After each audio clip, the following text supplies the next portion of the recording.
আজ কিন্তু বরমশাই যাবে একটা নতুন কাজে জয়েনিং করতে। আগে যেখানে কাজ করতো সেখানে একটু প্রবলেমের কারণে কাজটা ছেড়ে দিয়েছে। সো অতীতে পড়ে থাকলে তো আর হবে না, বর্তমানটা দেখতে হবে। তো সেই জন্য নতুন কাজে জয়েনিংয়ের উদ্দেশ্যে। তো মনটা তো একটু খারাপই, কারণ সে অনেকটা দূরে যাচ্ছে আর সাথে শরীরটাও খুব খারাপ। তোমরা নিশ্চয়ই আমার গলার ভয়েস শুনেই বুঝতে পারছো আমি কিন্তু ঠিকঠাকভাবে কথা বলতে পারছি না। মনটা যেহেতু খারাপ তাই সব ভিডিও আজকে ক্লিপ নেওয়া হয়নি। তো বরমশাইকে টাটা বাই বাই করে মেয়েকে রেডি করিয়ে মেয়ের টিফিন গুছিয়ে ঘরের টুকটাক কাজ বাজ করে মেয়েকে নিয়ে স্কুলে চলে এলাম। কারণ বরমশাই বাড়ি নেই, এই ডিউটিটা এখন থেকে আমাকেই পালন করতে হবে। মেয়েকে দিয়ে আসা নিয়ে আসা। আর আজ যখন স্কুলে যাচ্ছিলাম মেয়েকে নিয়ে, প্রচন্ড বৃষ্টি। আসার সময় কিন্তু বৃষ্টিটা ছিল না। চলো মেয়েকে নিয়ে কিন্তু বাড়ি চলে আসছি। বাড়ি এসে কিন্তু মাম্মাম ভাইয়ের সাথে খেলাধুলা করছে আর আমি আমার কাজে লেগে পড়েছি।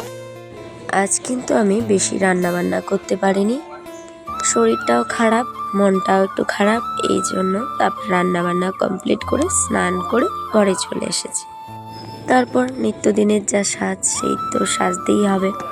আচ্ছা, তোমাদের কি আমার ভিডিওগুলো ভালো লাগে? অনেকটা কষ্ট করে কিন্তু তোমাদের জন্য ভিডিও করছি, একটু পাশে থেকো, ভালোবাসা দিও, একটু লাইক কমেন্টস করে দিও।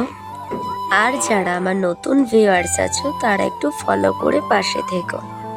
অনেকটা সময় নিয়ে অনেক কষ্ট করে এত শরীর খারাপের পরেও তোমাদের জন্য ভিডিও করছি, তো ভালোবাসা না দিলে কি চলে বলো? আমি স্নান করার আগে কিন্তু মাম্মামকে স্নান করিয়ে রেডি করিয়ে নিয়েছিলাম। তো মাম্মাম দেখো এসেই ওর খাতা বই নিয়ে বসে পড়েছে, একটু পড়াশোনা করবে আর আমার সাথেও বকবক শুরু করে দিয়েছে। তো আজকে আর ভিডিওটা বেশি বড় করব না, এই পর্যন্ত। এরপরে খাওয়া দাওয়া করে মেয়েকে ঘুম পাড়িয়ে আমিও কিন্তু ঘুমিয়ে যাব। তো দেখো সিঁদুর পড়া কমপ্লিট আমার। এরপরে আমাকে কেমন লাগছে অবশ্যই কিন্তু কমেন্ট করে জানাবে।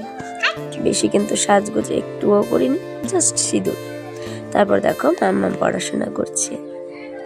আজকের মতো ভিডিওটা এই পর্যন্ত। সবাই ভালো থেকো, সুস্থ থেকো, টাটা বাই।